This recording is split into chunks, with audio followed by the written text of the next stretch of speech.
give things and to throw things away, to tear cloth and to sew it, to be silent and to speak, to love and to hate, for war and peace. Nakita natin yung mga ideya na sinasabi ni Solomon are extremes. Magkakabaligtad. Sobrang magkakaiba. Pero kahit extremes, basta tama ang timing, ay tama. May panahong binisilang, may panahong namamatay. May panahon talaga yan. Pag pinasalungat-salungat natin yan, ayaw nating isilang yung dapat isilang at ayaw nating mamatay yung dapat nang mamatay, lulungkot tayo. Gugulo ang ating pag-iisip. Maliligalig tayo. May mga extremes na sa biglang tingin masama, pero pag tama ang timing, hindi siya masama. But unless, of course, clearly auspicious, try to avoid extremes. Do extremes only when they are very, very clearly the righteous thing and the righteous direction to take. Ecclesiastes 7:18, whoever fears God will avoid all extremes. Really? Timing is it. And timing it is. At kung isa-isahin natin yung sinabi ng maraming extremes na yan, ano ang mapapala ng tao sa kanyang pinagpaguran? Sabi sa Ecclesiastes 3. Alam ko na ang itinakda ng Diyos sa tao. Alam ko na ang itinakda ng Diyos sa tao, iniangkop niya ang lahat ng bagay sa tamang kapanahunan. So lahat ng gusto mangyari para sa atin ng Panginoon, may kakambal na tamang oras. Godliness, therefore, is timeliness. I remember a vivid lesson in high school grammar, yung on time at in time. Pag sinabing she came on time, kung anong pinag-usapan na dapat oras, yun ang dating niya. Pero pag sinabi mo, she came in time for the refreshments, ibig sabihin, tamang-tama para sa isang bagay, kahit hindi yun ang pinag-usapan. So, yung perfect natin yung timing, kailan on time at kailan tayo in time. Mag-isip, manuri, makiramdam, kung tama sa panahon. Meron kang gustong sabihin sa asawa mo, tama ba sa panahon? Yes, tama ang gusto mo sabihin, pero tama ba sa panahon? Meron kang gustong simulang negosyo, meron kang gustong tapusin na isang project, meron kang gustong simulan na relasyon, tama ba sa panahon? Paano nalalaman kung tama sa panahon? Dahil Diyos pa lang nagbibigay ng tamang panahon. Therefore, dapat natin nalalaman kung tama. Pag tama ang timing, magaan. Natural, hindi pilit. Pagkapagod na pagod ka to engineer things, to manipulate, to make things happen, hindi yan timing ng Diyos. Pilit mo yan. At kadalasan, pag pinipilit natin, mapakla, mapait ang bunga. Dapat matuto tayo makiramdam because we are spiritual people. At lahat ng bagay ay mayroong spiritual dimension. Lahat ng nangyayari sa physical reality ay mayroong kakambal sa spiritual world. Therefore, dapat tugma. Magaan sa kalooban at likas na dumadaloy, hindi pinipilit. Sa pagpapatuloy na Ecclesiastes 3, ang tao ay binigyan niya ng pagnanasang alamin ng bukas, ngunit hindi binigyan ng pagkaunawa sa ginagawa ng Diyos mula sa pasimula hanggang sa wakas. We have this God-given curiosity to know and to want to know what might be and what could be, pero hindi naman ipinaalam sa atin ng Diyos ang mga sagot. So ano lang ibig sabihin nun? Huwag magpagod na alamin ang marami. Huwag magpagod na alamin ang lahat. Sabi nga ni Solomon, with more knowledge comes more sorrow. May mga bagay na mas mabuti pag hindi mo alamin o kaya hindi mo alamin ngayon. At may mga bagay na dapat mong alamin ngayon kasi pag hindi mo inalam ngayon, it will be disadvantageous to you. So even learning, the application of knowledge, yung pagbubukas ng isip, may timing. Huwag magpagod sa hindi dapat isipin muna. Alam kong walang pinakamabuti sa pagpapatuloy ni Solomon. Walang pinakamabuti sa tao kundi magpakaligaya at gawin ang pinakamabuti habang siya'y nabubuhay. So meron naman palang pwede mong gawin anytime, any moment, every time, every moment, maghanap ka ng kaligayahan. Ibig sabihin, anuman ang sitwasyon, hanapan mo ng ikaliligaya. Kung hahanap ka ng kaligayahan, doon lang sa totoong at face value ay maligaya, konti lang yun. So hanapan mo, pigaan mo ng kaligayahan ang anumang pagkakataon. In other words, as we always say, how do you go about life? Maximize pleasure. Lahat ng pwede mong idagdag na kulay, sa kulay, lahat ng pwede mong idagdag na lasa, o bawasin para merong lasang tumingkad, how do you maximize pleasure? Paano mo dadagdagan ng musika ang ingay? Paano mo dadagdagan ng lambot ang iyong higaan? Para mo dadagdagan ng saya ang isang okasyon? Yun ang pagsikapan. Sabi ni Solomon, kahit anong oras, magandang ginagawa yun. You always ask, how can I improve the situation? How can I make the situation happier? How can I maximize pleasure? Kaya nakikita nyo, ang unang-unang himala ng Panginoon, Jesus, tubig ginawa niyang alak. Parang may mag-iisip, could there have been a more profound way to enter into His miraculous ministry or ministry of miracles? Bakit ang unang-una niyang himala? Parang wala namang kakwenta-kwenta. Alak. But the Lord was maximizing the pleasure of that event. These hardworking people na ang ligaya lang sa buhay at panandalian at pansamantalang saya ay kung may kasalan, may libreng masarap na pagkain, may libreng naiinom na magandang alak kasabay ng kanilang pagkain, naubos agad. At nakikita natin agad doon na sa Panginoon walang maliit na bagay. Sa mga religious people, merong maliit, merong malaki. Pero sa Kanya, kung malaki sa iyo ang bagay na yan, di mamalakihin ko kasi malaki sa iyo . Importante sa iyo, di magiging importante rin sa akin. And that miracle tells us that the Lord would like us to maximize pleasure.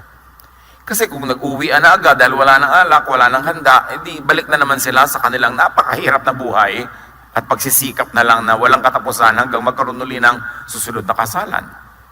So maximize pleasure. That is always good to do. Sa pamilya nyo, how can you maximize pleasure?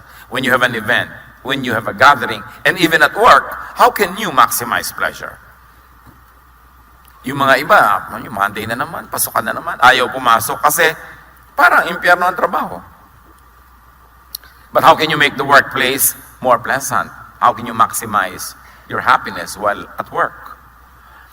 Kasi kung nagtatrabaho ka ng 8 hours a day, ipagpalagay ng 8 hours a day, edi that's 1/3 of your life. Every day. So dapat, kahit sa pagtatrabaho, may kaligayahan ka. Hindi lang pag, 5 o'clock na, uwi na, pagsisimula akong lumigaya. Kasi merong nasayang na panahon. So you maximize pleasure and you minimize pain. Nag-aaway kayong mag-asawa, how will you minimize the pain? Pwede.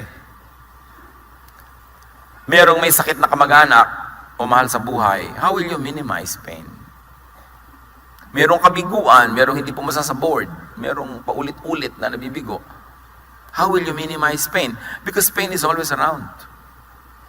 And the wise people of God will master the art of minimizing the pain. So we maximize the pleasure, we minimize the pain, and all the time, we do the most good. Pag meron tayong 3 matatandaan na dapat gawin sa buhay, I suggest yung 3 yan, yan lang ang sinasabi ng scriptures. From cover to cover. Lalong-lalo na specialize siya ni Jesus. That you maximize pleasure, minimize pain, do the most good. Every week, every day, every hour.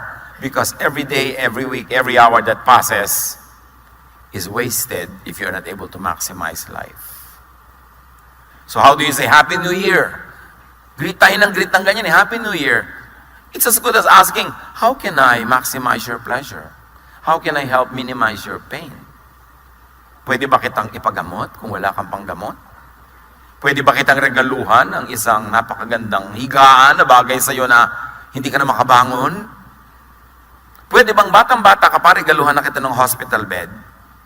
Ay, wag naman po dahil wala akong sakit. Kailangan bang may sakit ka para humiga ka na tumataas yung ulo mo, tumataas yung paa mo? Can you not have that pleasure early on? How can you maximize pleasure? How do you do the most good? O may binigyan ka, tinutulungan mo lagi, kamag-anak mo, pero may kasabay na bunganga. So, na-maximize yung pain, na-minimize yung pleasure, and you minimize doing good by depreciating the value of what you did by saying all kinds of hurting words. Pero baliktad tayo kuminsan eh. We are very good at minimizing pleasure. Yung mga sadista, merong isang pamilya, yung tatay nila, napakasadista. Kaya nagpipilit mag-picnic yung mga bata. So isinakay, piknikan, pagdaan nila doon sa magandang view, o tingnan nyo na, tapos uwi, nasa bahay kinain yung food. Maximize pain, minimize pleasure, and do the least good. Sayang. And that is real. That's a totoong eksena yan sa buhay. And that has many variants in our daily lives. How do we maximize pain? May sakit na yung kamag-anak mo, uusigin mo pa, ayan, marami ka kasing kasalanan. What are you doing? You are maximizing the pain. Binigyan mo nga ng prutas, pero sinermonan mo nga takot-takot. You are minimizing the pleasure. Kailangan magising tayo sa mga kasinungalingan na ito ng buhay na actually reality ng marami kasi hindi lang nag-iisip. Dadalaw ka sa isang tao, ang laki-laki ng effort mo magpunta doon, ang ending nag-away kayo, di ba sayang yung time? Nag-invest ka ng time, tas ang ending nag-away pala kayo. Kaya yung mga ibang naka-duty, yung mga marino na 10 months na nasa barko, pag-uwi, mag-aaway pa ba kayo noon? Kailangan isikapin na hindi para yung oras, huwag masayang. Kasi pag nagtampuhan kayo, pag nagtampo si Mrs. ng 3 oras, masusuyo din naman sa ika-4. Ngingiti-ngiti naman kahit unti-unti. Mamaya nakapulupot na uli sa'yo. Pero sayang yung 3 oras. Bawat tik-tak ng orasan, papalapit tayo ng papalapit sa kamatayan. Yun ang totoo. So huwag tayong magsayang ng sandali. Alam ko rin kaloob ng Diyos nang ang tao'y kumain, uminom, at pakinabangan ng bunga ng kanyang pinagpaguran. So these are all in time and those all on time. Meron kang dapat ginagawa in time. Halimbawa, hindi mo pabalak na magtanim pero biglang nag-uulan ng ilang araw. Wow, maganda magtanim. This is doing it in time. Pero meron talagang panahon na magtatanim ka na on time. Kasi pag hindi mo kasabay nagtanim yung mga ibang farmers, later on, nag-harvest na sila, ikaw hindi pa, lahat ng daga lilipat sa'yo. Kasi ikaw na lang yung may fruit. So may on time, may in time talaga. Marunong ka makiramdam na iniiba mo yung nakaset mong schedule na in time, na on time, kasi merong dapat gawin in time. Okay. Parang on time na, napagalitan mo ang iyong anak dahil hindi siya pumapasa sa maraming bagay. Pero biglang ang okasyon ay iba ang takbo. Parang panahon nito para tayo magsaya. So you do it now in time. Kung ano ang hinihingi ng okasyon, whatever will yield the best results for you, marunong ka dapat mag-adjust. Hindi ka slave dapat ng orasan, marunong ka dapat sumakay sa sinasabi ng panahon. Ecclesiastes 3:14-15. Alam kong namamalagi ang lahat ng ginawa ng Diyos. Wala nang kailangan idagdag at wala ring dapat bawasin. Gayon ang ginawa ng Diyos upang ang tao ay magkaroon ng takot sa Kanya. So kahit ano pa lang pagsisikap natin, wala naman tayong maidadagdag at maibabawas. That is in the general scheme of things. But we can of course influence the specifics that are very close to our daily existence. So flow na lang. Do not over-manipulate time and life. Merong normal na takbo yan. Makidaloy sa agos. Kung time na malungkot ang mood, at dapat talagang maging malungkot, may gain din yan. Meron din yan na benefit. Huwag mong pilitin na ibahin kung yun ang dinadala ng panahon.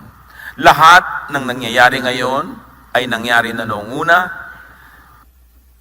Gayon din ang magaganap pa. Paulit-ulit lamang ang mga pangyayari. Kahit climate change. Ang laki-laking issue yung mga tao ngayon yung climate change. Totoo, meron tayong pwedeng gawin to mitigate the negative effects. Meron tayong pwedeng gawin para ma-maximize yung pleasure, ma-minimize yung pain, and to do the most good about it. Pero kung may climate change, di may climate change. Sabi ng Ecclesiastes, ang nangyari ngayon, nangyari na noon at mangyayari pa uli. Paulit-ulit lang. Except that we were not here when the major other climate change happened. Except na hindi ganito karami ang tao noon, o baka ang dami din nag-climate change na bawasan. Ang mahalaga, mga kapatid, adjust. Lagi nang po problema yung mga iba about this climate change at nawawala yung kaligayahan nila, puro fear ang nangyayari. Adjust. Sabi, Pastor, bakit po ngayon December umuulan? Eh di umulan, magpayong ka. Ano po pinaproblema? Mapipigil mo ba yan? Paano po yan? Yung summer, hindi na summer. Eh di ilipat natin yung summer. Kung tag-ulan lang ngayon pag summer, di dapat ilipat natin yung mga kalendaryo natin. Kung kailan hindi tag-ulan, doon ka mag-schedule ng kasal. Doon ka mag-schedule ng mga gathering, adjust lang tayo. Why problematize it? Solomon said, what has been will be, is coming and is going on, and it will keep going on because there's nothing you can add or subtract from creation. Hindi end of the world dahil lang lumipat ang ulan. Hindi end of the world dahil lang uminit o lumamig. Kailangan lang tayo marunong mag-adjust. At yung ginagawa natin na abusive ways, bawasan o tanggalin para makatulong tayo na mabawasan yung hirap to minimize the pain. In other words, marami tayong ginagawa meaningless. To worry, to over-worry, to manipulate what we cannot manipulate. No matter what people do, nothing is added to nor subtracted from creation. In fact, since creation, up to now, not one drop of water is lost or gained. Recycle lang ng recycle. Marunong ka lang dapat sumayaw sa panahon. So manage creation well. Let's do our best. Then let creation be. Kung iinit, iinit. Maglulubugan daw po ang mga maraming cities sa 2050. Eh di maglipat-lipat ka na ngayon pa lang. Eh kung mangyayari, pipigilin mo ang dagat. Kaya mo bang pigilin ang pagtaas ng dagat? Matutunaw daw po ang mga yelo. Eh tubig din naman talaga dati yan, naging yelo lang. So siguradong nung naging yelo yan, napakaraming lupang dating lubog na lumitaw. Ngayon matutunaw, eh di lulubog uli. Hindi lang nga nangyayari in one lifetime, kaya parang bagong-bago sa atin yan. Pero it has been happening. A lot of studies. In fact, there are very intriguing studies now that even in Antarctica, because the ice is melting and the ice is diminishing by the minute, marami na ngayon nakikita ang mga satellites na parang evidences of architecture and civilization buried in the ice. Na dating hindi natin alam, nung ang dami-daming yelo. So meron pala tayo mga makikita at malalaman pang yung mga yelong yun natunaw. Mag-adjust lang tayo. Tulad ng mga National Museum natin, National Library, National Archives, dapat dalhin niya sa Marikina o sa Antipolo para pag lumubog ang mga coastal cities, safe ang ating national patrimony. That is the thing we can do. Hindi yung mag-worry na mag-worry. Marami pa namang highland, marami pang matataas na lugar. Agahan na ang pag-a-adjust kung kailangan. Ang dami-dami nag-worry, mayroon po palang fault line dito. Dati na yan. Paano po yan yung bahay namin nasa fault line? Anong dapat mong gawin? Eh di lumipat ka, ang hirap naman po. Eh di lumubog ka pagka kinain ka ng lupa. Ayaw mo palang mahirapan. Kailangan mag-adjust ka lang. There are things you cannot change. Katulad ng asawa nyo, mababago nyo pa ba yan? Baka mas madaling ilipat ang fault line. Kesa sa baguhin mo pa, tanggapin mo na lang, maximize your pleasure. Kesa minamaximize mo ang iyong worry, naiinis ka, huwag ka na lang mainis. Kailangan gumawa ka ng paraan para kayo sumaya. Tulad ng, alam nyo po, overtime, palakas ang hilik niya. Alam nyo ba, maraming asawa nagdurusa dahil sa hilik. Ayaw lang aminin. Pag pinatayo natin ngayon, baka ang daming tatayo. Pero ayaw aminin kasi iniisip nila, napaka-unfaithful nila. Well, kung talagang worry nyo yan, either maglagay kayo ng mga takip sa tenga, o gumawa kayo ng dalawang magkahiwalay na higaan. Paano naman po kami? Eh di may isa kayong common higaan na pag gusto nyo nandun kayo. Pero kung gusto mong matulog, nandun ka sa kabila, it doesn't mean ayaw mo sa kanya, ayaw mo lang na ang tulog mo ay magkaputol-putol. Masama bang gawin yun? One of the best bedrooms I have seen, somebody I fondly called Tita. Ang bedroom nila mag-asawa, merong magandang bedroom sa gitna, bed, nice. Pero sa kabila nun, left and right side, may tigisa silang bedroom. At may tigisa silang banyo sa dalawang dulo. So hindi, dalian mo. Alam kung gaano pag-aaway ng mag-asawa sa pagmamadali dahil nakaupo ka sa trono, gusto na rin niya maupo, o ang tagal-tagal mo sa shower, o nag-iisa ka sa lababo, napakahirap pa talaga gumawa ng dalawang malita kwarto para matigil ang awayan na yan. Ngayon, pag gusto nilang magkasiping sila, nandun sila sa gitna. Pag dumating yung misis sa gabi na nandun sa gitnang kama yung asawa niya, sabi, ay, gusto niya ako katabi, pero ako ayoko, dito ako matutulog. Walang personalan, sa ayaw niya eh. Di ba? Gusto niya mahiga, matulog. Pero pagka tumabiri siya doon, edi ibig sabihin, pareho nila gusto. Ngayon, pag nandun sa kabila yung isa, edi gusto lang niyang matulog. Walang masamang ibig sabihin yun. So pag nakadevelop kayo ng ganito, paano po yan, maliit ang bahay namin, isolvin mo na lang. Ang mahalaga, may problema ka, hindi ka makatulog, di gumawa ka ng paraan to maximize your pleasure, to minimize the pain, and to do the most good. Walang personalan yan. Kasi kung minsan, dadating siya ng gabing-gabi dahil yun ang duty niya, ikaw naman, may iba kang trabaho ng ang aga-aga, naabala yung mga tulog nyo. Isa lang yung bagay na maaari nyo pag-isipan. But I really like the layout of that bedroom. Actually, 3 bedroom siya. Merong ours, merong his, merong hers. Ang hirap naman kasi nung nagtatampo ka, tapos katabi mo pa rin. Pagod na pagod ka na sa kaliwan side. Halos mahulog-hulog ka na doon sa kabila. Nangyayari naman talaga. So why don't you just deal with it? Maximize your pleasure. Yun ang ibig sabihin ng Happy New Year. Uy, di gumagawa ako ng bedroom. Happy New Year. Di happy kayo. Ibig sabihin lang, do what you can. Manage creation. Yun ang ipinagawa ng Panginoon kay Adan at kay Eva. Manage creation. Whether it is a gubat, a garden, or a bedroom, or a house, or a kitchen, manage creation so you can maximize your happiness. Ecclesiastes 3:15-17. But God wants to help those who have been treated badly. Biglang meron ditong advocacy, ha? I also saw these things in this life. I saw that the court should be filled with goodness and fairness, but there is evil there now. So I said to myself, God has planned a time for everything, and God has planned a time to judge everything people do. He will judge good people and bad people. Anong kinalaman nito sa timing na pinag-uusapan natin? Mga kapatid, laging may justice. Kuminsan lang, hindi sa time natin. It is always on time or in time. Because creation, nature, runs in perfect balance. So merong katarungan. Kung parang nag-enjoy ka sa lack of justice because you are the beneficiary, may oras ka rin. At kung ikaw naman yung parang naapi because of lack of justice, may oras ka rin ng vindication from the Lord. Wait upon the Lord. Because even the administration of justice has its own time. Ang tao, up to a point, can manipulate. They can withhold justice or they can speed it up, but only up to a point. Because in the general scheme of things, it is the timing of the Lord that will take effect. Take comfort in the fact that God knows your predicament, that God is at work. See God at work. See that the many other ways that God works. Hindi lang naman yung halimbawa na api ka, kailangan yung court ang magbigay sa'yo ng hustisya eh. Ang daming paraan ng Panginoon na pagbibigay sa'yo ng katarungan, hindi laging through the justice system of governments.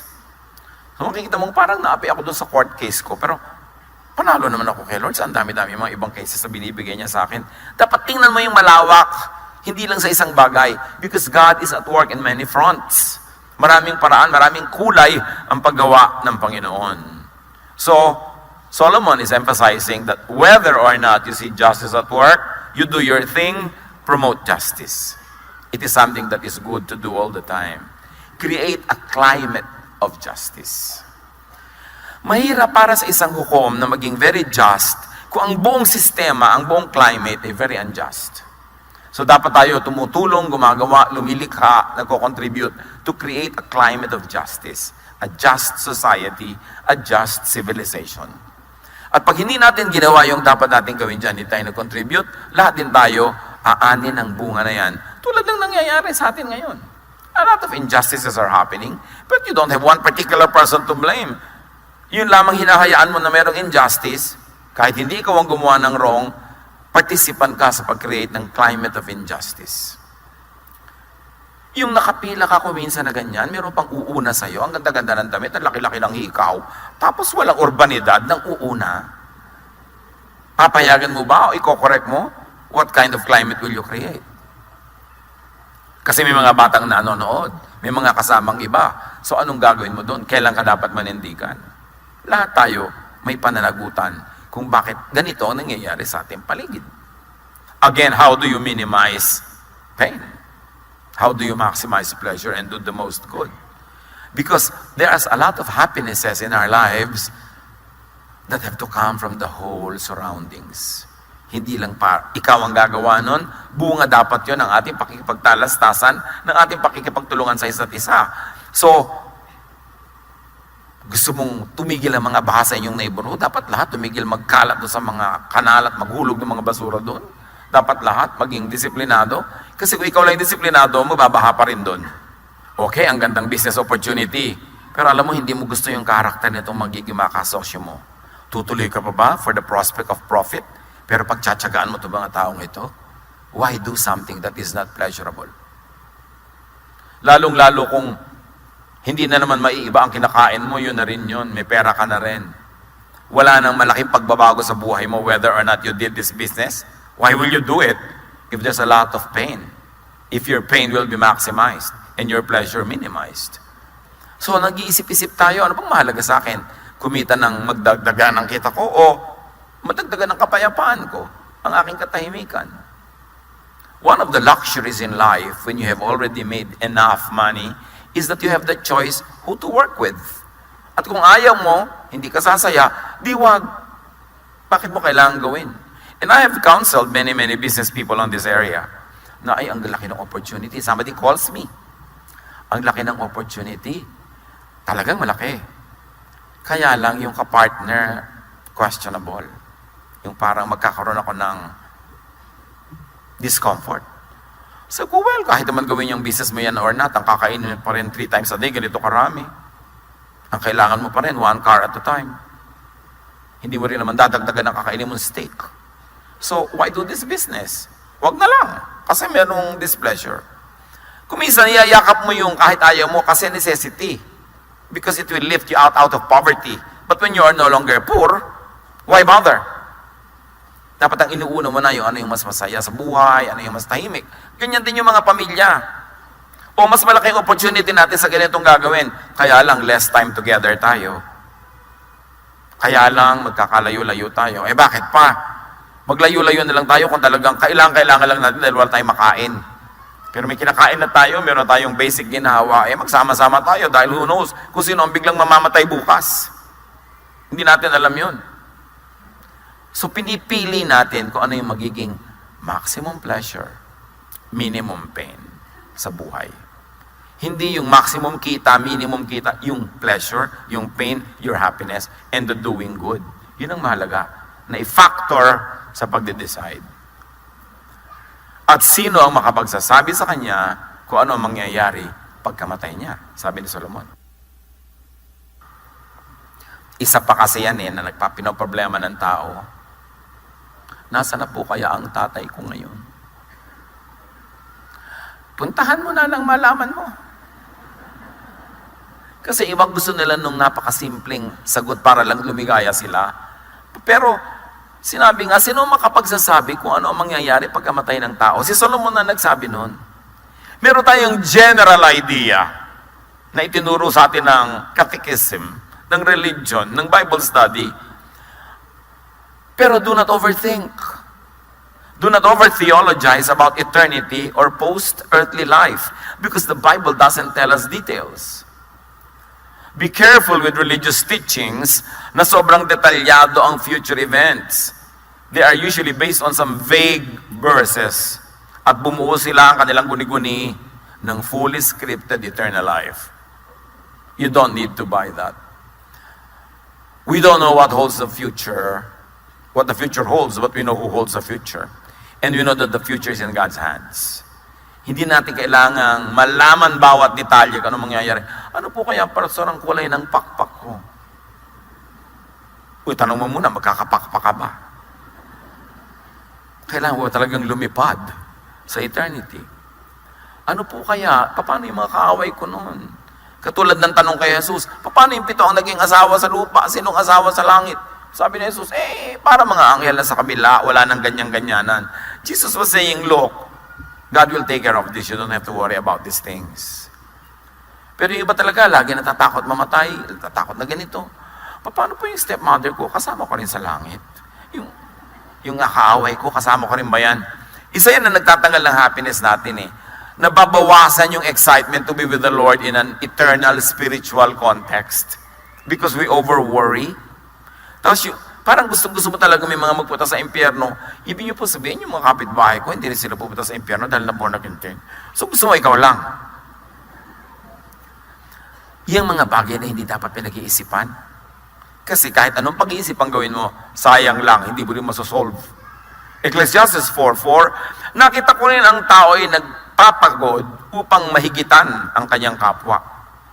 Ngunit ito man ay walang kabuluhan, tulad lang ng paghahabol sa hangin. How much do you do? Do you do because you're only trying to compete with someone? May nagsabi, bakit po may mga pamilyang ang yayaman na nila? Pagkayaman-yaman na, wala pang tigil ng pagpapayaman. Sabi ko, alam mo, may mga pamilya na may mga sibling rivalry.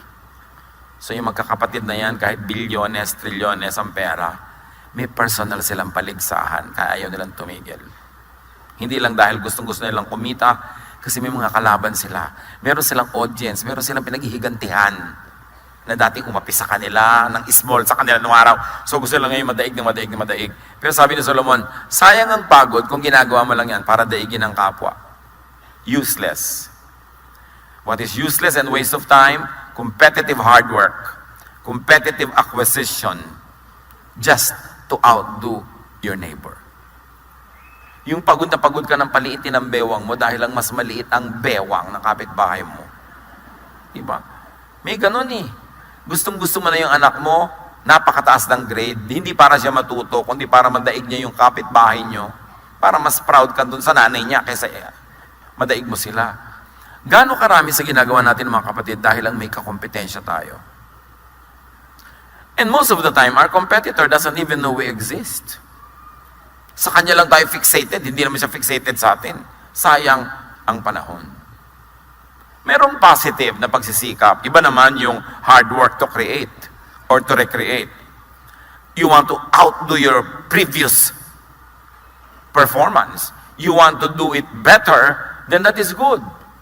Pero kung ginagawa mo lang para kami madaig na iba, it is useless because there will always be a greater and a lesser person than you, no matter what you do. Colossians 3:23, whatever you do, work at it with all your heart as working for the Lord, not for human masters. That is when you are not being competitive with other people.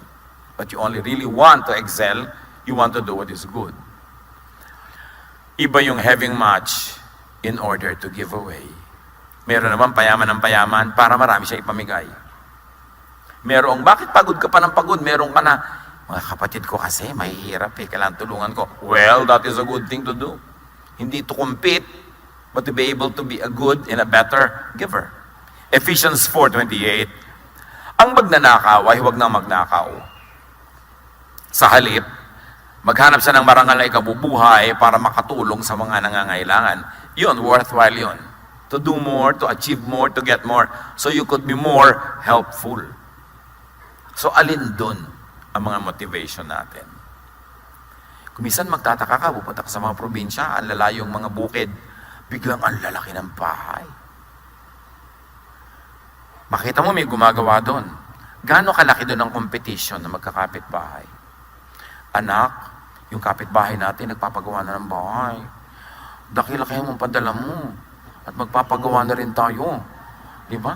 Gaano karaming hiling ng mga nanay sa mga OFW nila, anak? Palakihan ng bahay. Korteng vapor ang bahay mo, ha? Nakakita na kayo ng mga gano'n mo, korteng vapor. Yung iba, korteng aeroplano naman nagagawin nila mga bahay. Yung isa naman, bungalow, ang laki ng hagdan kahit walang pupuntahan. Competition. And usually sa probinsya mo, makikita to. Kailangan nyo ba talaga ng ganong kalaking bahay? Meron pa ako nakausap, at nalaki ng bahay nyo. Alam nyo po, kasi dati minamaliit kami nung neighbor namin eh. Asa naghihiganti lang kayo? Sa pagkalaki-laking bahay nyo, nagkautang-utang kayo, naghihiganti lang pala kayo. Habang naghihiganti ka sa isang tao, ibig sabihin, alipin ka pa niya. Kasi yung ginagawa mo, may kinalaman sa kanya. Hindi mo ginagawa para sa'yo dahil sa'yo, kundi dahil sa kanya. So, hindi ka pa malaya.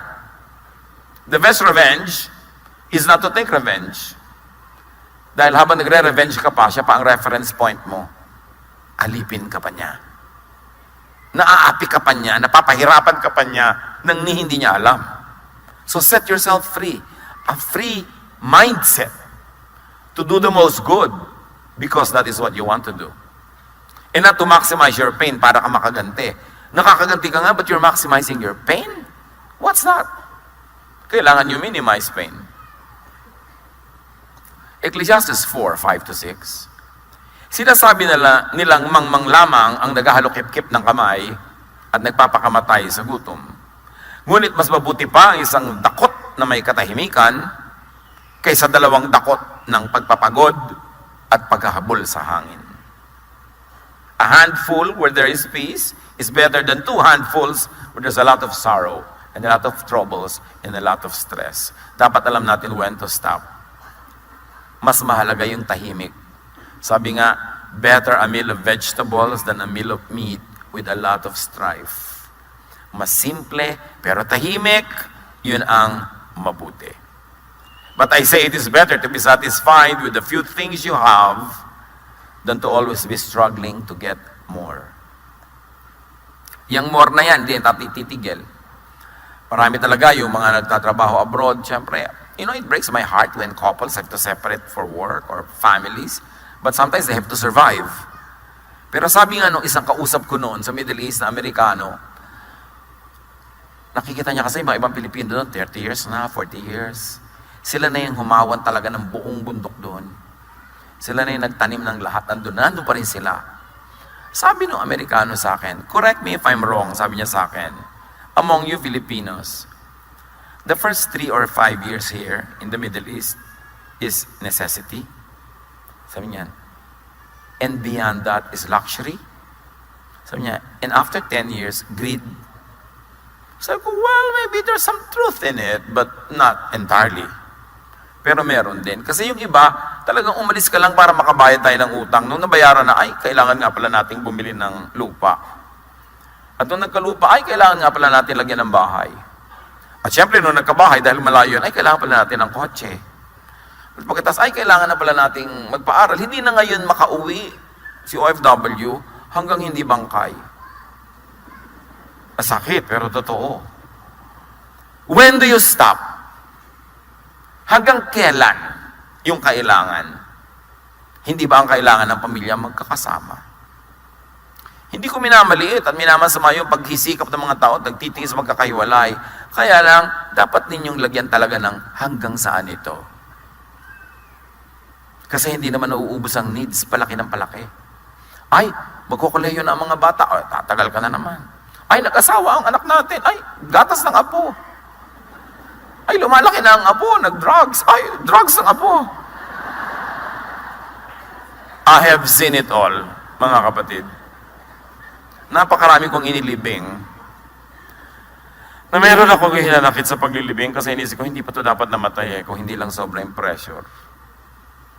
Hindi pa ito dapat nagkaganito Dapat sana nakapagpahinga to, dapat sana nakauwi ito, pero hindi Sumusuka na ng dugo, nagtatrabaho pa kasi ang dami-daming kailangan na hindi na matapos-tapos. So, hanggang kailan yan? How do you maximize pleasure? How do you minimize pain? How do you do the maximum good? Kailangan yun mabalanse. At ang lagi ko sinasabi sa mga pamilya ng mga OFWs, try to find an income. Huwag kayong umasa sa isa lang. Dapat meron kayong kanya-kanyang income para makakauwi na siya. At kung hindi man may income, dahil hindi kaya, hindi pwede, tumulong kayo sa pagbawas ng gastos. Kasi hindi na matatapos. Ito po siya ang aming breadwinner. Oo nga, ano na kay lahat? Bread eater. Ganun, may isa kang breadwinner, lahat kayo nakasandal. Paano yun matatapos? Kailangan magtulong-tulong. Because you have to minimize pain. And you have to maximize pleasure. Which means you do it by doing the maximum good. By saving correctly, by spending correctly, and by earning more para makatulong. Galatians 4:4, but when the set time had fully come, God sent His Son. So kahit ang dating ng anak may takdang panahon, May takdang panahon ng pag-alis, may takdang panahon ng pag-uwi. May takdang panahon ng paggastos, may takdang panahon ng pagtitipid. May takdang panahon ng pagkita ng pera. Hindi ang tanda-tanda mo na dependent ka pa. Wala ka na sa panahon. Expired na. Kumbaga, yung aasa ka, tagal-tagal na. Dapat may panahon para ang lahat makalaya at magkaroon ng kasiyahan sa buhay. Ilagay sa tamang oras ang lahat. Wala kayong pera ngayong Pasko. Eh di walang handa. Kailangan ba talaga meron? Marami kayong mga bukid na nasira. Hindi kumita ang inyong negosyo. Kailangan ba talaga mag-Santa Claus ka? Nakapaskuhan, wala kayong pera ngayon. Nakasanayan na maraming namamasko sa akin. Paano ngayon wala akong pera? Di hayaan mo sila magdatingan. Eh di wala po akong iaabot. Eh di wala. Ano pong mangyayari? Pag di alam kung anong dapat gawin, manahimik. Pastor, hindi ko pa alam kung anong gagawin ko sa napakalaki kong problema. Hindi mo talaga alam. Eh, dapat ang gawin mo, manahimik ka. Makiramdam. Manalangin. At maghintay ng tamang panahon. Huwag kang kumilos para makakilos ka lang kahit na alam mong hindi yun ang tamang panahon. Maghintay ka, may oras yan. Para yung gumagalaw na balakang o joint, may tamang oras kung kailan mo ito twist para mag-work. Sa pagkilos, sa pagsasalita, sa pag-iisip, may tamang oras. Kailan ang tamang panahon? Kailangan, pakiramdaman mo yan. It's a spiritual activity to find the right time. Walang manual.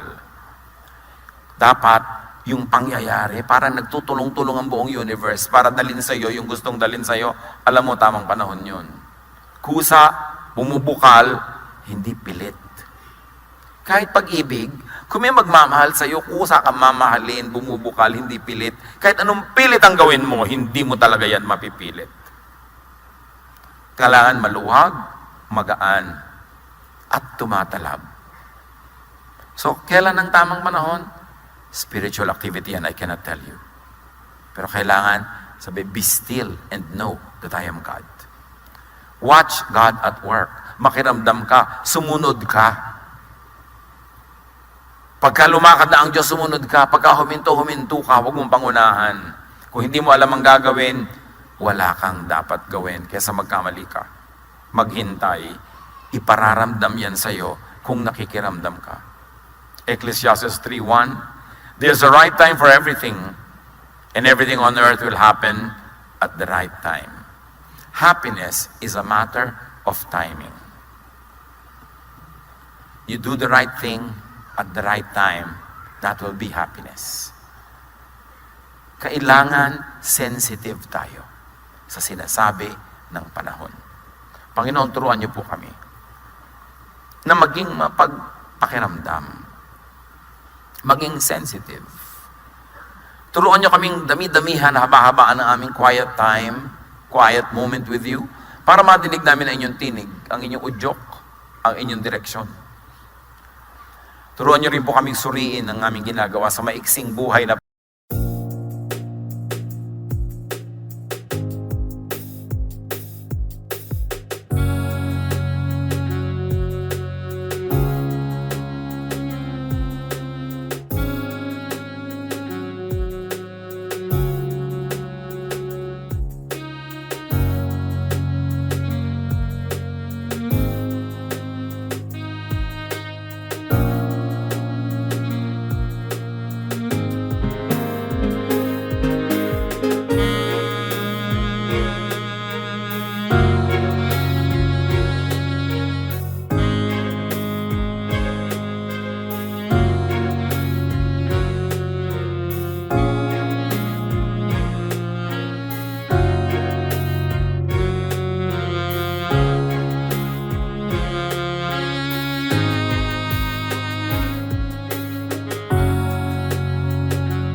para hiram mo sa amin.